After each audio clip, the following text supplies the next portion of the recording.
अस्सलाम वालेकुम एवरीवन। उम्मीद है आप सब ठीक ठाक होंगे। आज हम स्टडी करने जा रहे हैं ब्रांचेस ऑफ बायोलॉजी। सबसे पहले हम देखते हैं environmental biology, study of the interaction between the organisms and their environment. हम सबसे पहले देखते हैं कि ऑर्गेनिज़म जो है उनका आपस में इंटरेक्शन कैसा है, वो कौन कौन सा फंक्शन जो है वो परफॉर्म कर रहे हैं और कौन कौन सा जो है वो इन आपस में उनका कैसे इंटरेक्शन है among the organisms and between the organisms and the environment. उनका इन्वायरमेंट कैसा, इन्वायरमेंट में कौन कौन सी चीज़ें आती हैं, उनका जो है वहाँ का फूड कैसा है, वहाँ का वाटर कैसा है, वहाँ की हवा कैसी है। तो ये सब कुछ जो है वो हम इन्वायरमेंटल बायोलॉजी में स्टडी करते हैं। आगे social biology, study of the social behaviour of the animals that will make societies. वो बिहेवियर जो कि सोसाइटीज़ बनाती हैं, सोशल बिहेवियर वो एनिमल्स का कैसा है। जैसे कि एक जगह पे बहुत सी एनिमल्स रह रहे हैं तो उनका आपस में जो बिहेवियर है वो कैसा है, उनका फूड कैसा है और उनका जो फूड है वो इक्वली डिस्ट्रीब्यूशन है, सबको इक्वली फूड मिल रहा है, या फिर उनका जो उनको वाटर है वो इक्वली मिल रहा है, उनका जो आपस में बिहेवियर है वो कैसा है और वो कौन कौन से फंक्शन जो है वो परफॉर्म कर रहे हैं।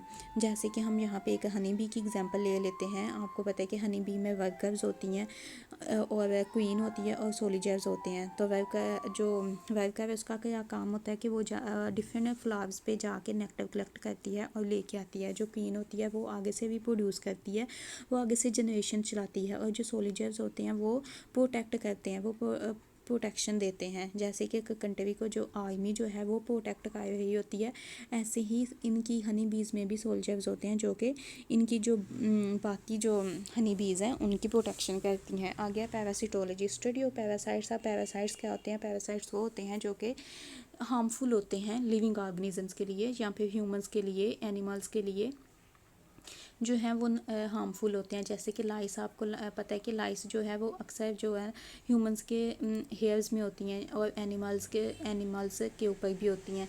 तो लाइस क्या करती है, लाइस जो है वो ब्लड सक करती है। वो खुद तो बेनिफिट ले रही है लेकिन जो है वो जो बदले में नुकसान पहुँचा रही है, ब्लड सक कर रही है। आगे biotechnology deals with the practical applications of living organisms to make substance for the welfare of Mankind.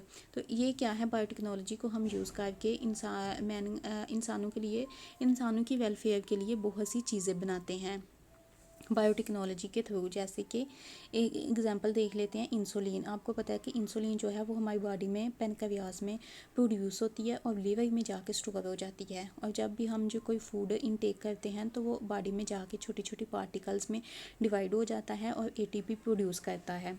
Energy, ATP क्या है? वो एनर्जी है, अडीनोसिन ट्राइफॉस्फेट, ये एटीपी है जो कि एनर्जी है। और इससे क्या है, फिर शुगर बनती है।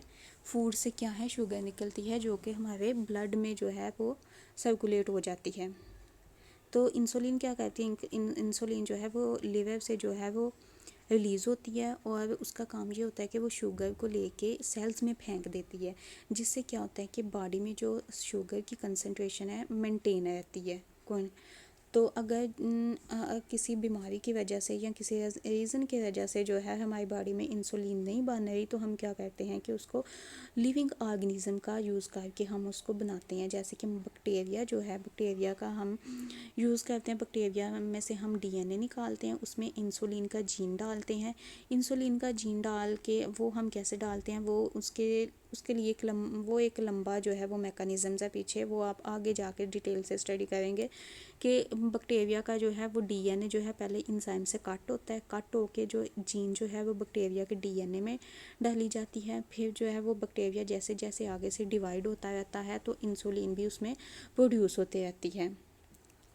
ऐसे ही हम दही की एग्जांपल ले लेते हैं। दही जो है वो भी बैक्टीरिया की मदद से जो है वो बनता है, वो उसको भी बैक्टीरिया ही बनाते हैं। और जो आपको पता है कि दही अक्सर जो है वो बिटर जो उसका युवा हो जाता है थोड़ा, तो उसके पीछे क्या होता है कि उसमें जो है वो जब बैक्टीरिया की जो कंसंट्रेशन है, बैक्टीरिया की जो क्वांटिटी है वो ज़्यादा हो जाती है, तो जो है दही जो है ना उसका टेस्ट जो है वो चेंज हो जाता है।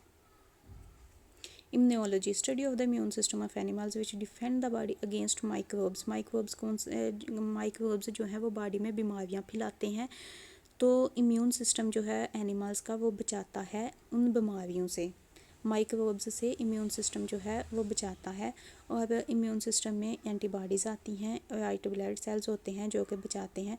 वो क्या करते हैं कि वो माइक्रोब्स जब हम बॉडी पे जो है वो हमला करते हैं तो जो इम्यून सिस्टम है पहले उनके साथ फाइट करता है, फाइट करके उसको प्रोटेक्ट करता है। अगर तो इम्यून सिस्टम जो है वो वीक हो तो माइक्रोब्स जो हैं वो एंटर हो जाते हैं और जाके डिसीज़ काउज कर देते हैं। अगर तो इम्यून सिस्टम जो है वो स्ट्रॉन्ग हो तो माइक्रोब्स जो है वो किल हो जाते हैं और हमारी जो है बॉडी जो है वो डिफेंड हो जाती है, बच जाती है। जैसे कि इसकी एग्जांपल हम यूँ समझ लेते हैं कि आर्मी जो है वो कंट्री को प्रोटेक्शन देती है, इसी तरह जो इम्यून सिस्टम है वो भी हमारी बॉडी को प्रोटेक्ट करता है माइक्रोब से। ये स्ट्रक्चर दिया गया है इम्यून सिस्टम का, ऑर्गन्स ऑफ इम्यून सिस्टम।